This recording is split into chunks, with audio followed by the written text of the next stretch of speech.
Hey, what's up everyone? Paul from Grindhouse Funhouse, and it's time to dive into the second movie from ACFA's, that's the American Genre Film Archive double feature released last month. If you haven't already, go check out my review of the first movie, The Black Panther of Shaolin. But right now, let's talk about 1974's The Black Six. This one mashes together two of the most badass Grindhouse genres, Blaxploitation and biker movies. It stars 6 NFL players. I want to say they were in the prime of their careers, or maybe not, since they ended up in the Black Six. Either way, it was definitely a clever gimmick to put asses in the seats. During the opening credits, title cards introduce each player with their name and team. We've got Gene Washington from the San Francisco 49ers, Eller from the Minnesota Vikings, Lem Barney from the Detroit Lions, Mercury Morris from the Miami Dolphins, Willie Lanier from the Kansas City Chiefs, and Mean Joe Greene from the Pittsburgh Steelers, the only one I actually recognize because of that famous Coke commercial he did 5 years later. Hey, kid. Wow, thanks, Mean Joe. Directed by Matt Cimber, this was the first of 3 Blaxploitation movies he directed around that time. The other two, The Tangerine Man and Lady Coco, both came out a year later and got a double feature release from Vinegar Syndrome. Fun little facts about Matt Cimber: he was briefly married to actress James Banfield back in 1964, and he also co-founded the Gorgeous Ladies of Wrestling League, aka GLOW. How about that? So what's The Black Six about? It's about a black high school football player who's dating a white girl, but her brother just happens to be the leader of a white supremacist biker gang in the Deep South. Uh-oh. He doesn't take too kindly to their relationship, and he and his biker gang end up beating the football player to death. Big mistake. Because his brother is part of a black biker gang, and when he gets the news, he and his crew ride into town to serve up some two-wheeled vengeance. For me, it's really the first 30 minutes that makes this thing worth watching. The movie starts with a pretty harrowing, deadly beating with chains of the black high schooler. Even though it's choppily edited, it does set a mood. The roaring motorcycle engines and the sounds of the chains hitting him hold your attention. Then we meet the Black Six, just two-wheeling the earth, going from town to town, picking up odd jobs to keep them on the road. They do farm chores for this kind old lady, and at dinner time, they let her know what they're about. There ain't no tomorrow, just right now. We got our bikes, get 150 a month from Uncle Sam, but most of all, we ain't got no hassles. Got the open road, the country air, and the wind, but no hassles. It's solid. Right on, brother. Yeah. They just don't want any assholes and want to live as free as can be. Next up on the road, Flora's Truck and Beer Stop. Time to grab some beers and some tasty ham. Look at this meat. Out of ham. You see, the white folks in there don't take too kindly to the colored folks. They get all racist, tell them to get out. Our neighbors have different places where they drink. Yeah. The Black Six wants to be a peace-loving bunch. Peace and love, brother. Peace and love. But when push comes to shove, they'll destroy your entire truck stop. As we watch Flora losing her damn mind, making us laugh and laugh. Back on the road again, quick gas stop, check the mail. And that's where Bubba, leader of the Black Six, played by Gene Washington, the only guy with any real sorts of acting chops, gets a letter from his mom saying his brother's been killed. But as you can read by the paper, your brother's dead. So it's back home to settle the score. He visits his mom and sister, and she gives him hell for being too passive. Just what are you going to do about Eddie? Just what am I supposed to do? I didn't come back here looking for any trouble. Just want peace. You know what you are? All of you. You are Uncle Toms. Not the old Uncle Toms, nah. You're a brand new breed.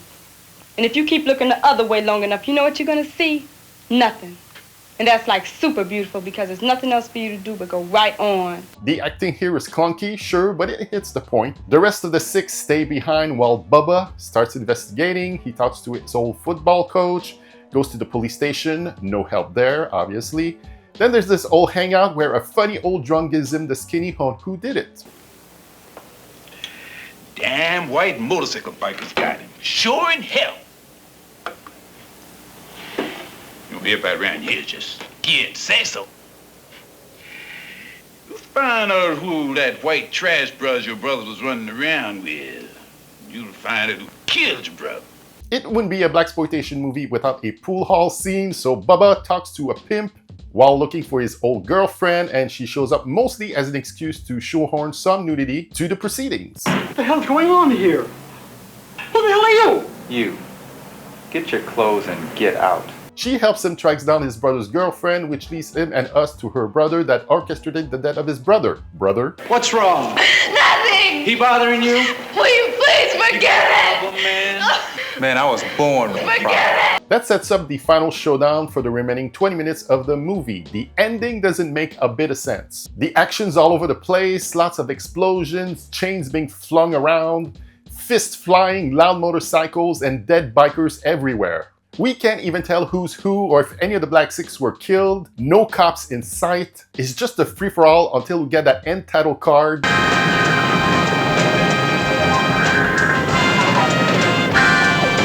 This came about apparently because the player didn't like the original ending. They weren't on board with all of them dying, so that title card was the compromise to get the movie finished. Sadly, we never got to ride with the Black Six again. Only in our hearts do they live on. So would I recommend the Black Six? I mean, I like it enough that I would, but your mileage may vary. Blaxploitation is one of my favorite movie genres, so even a messy entry like this has its moments. The production is rough, the pacing is all over the place and sometimes slow, and the lackluster script randomly jumps from one main subject to another. Tighter editing was needed even at just 82 minutes. The first 30 minutes are engaging, and I wish they had just stayed on the road the whole time. But when they go out to Bubba's hometown, that's when it gets dull, at least until the final showdown. The acting is mostly wooden, sometimes non-existent. Charisma is in short supply. We get a few love and peace speeches, and quite a few scenes that just ends abruptly. All the tropes are there. A black man gets killed for dating a white woman, the brother searches for answers in an nearly all-white town, no one talks, and casual racism creeps in. It's clearly a movie of its time and place. I'll give him this, all six seem to know how to ride a bike, but if only they had applied themselves on the acting front as well. Besides Gene Washington, the rest mostly stay in the background and just look tough. They clearly didn't rise to the level of a Jim Brown or Fred Williamson. I do think it was a cool gimmick to have 70s NFL stars as badass black bikers up to avenge a hate crime. I just wish they had done more with it. It's definitely not a genre-defining classic, but there are parts I still enjoyed, and I'm not mad that I spent 82 minutes of my precious time watching it unfold. I want to give a special shout out to the theme song. No clue who sings or performs it. It was produced by David Moscow. It's all wah-wah guitars and horn section stings. It's pretty banging. We're the ones they call the Black Six.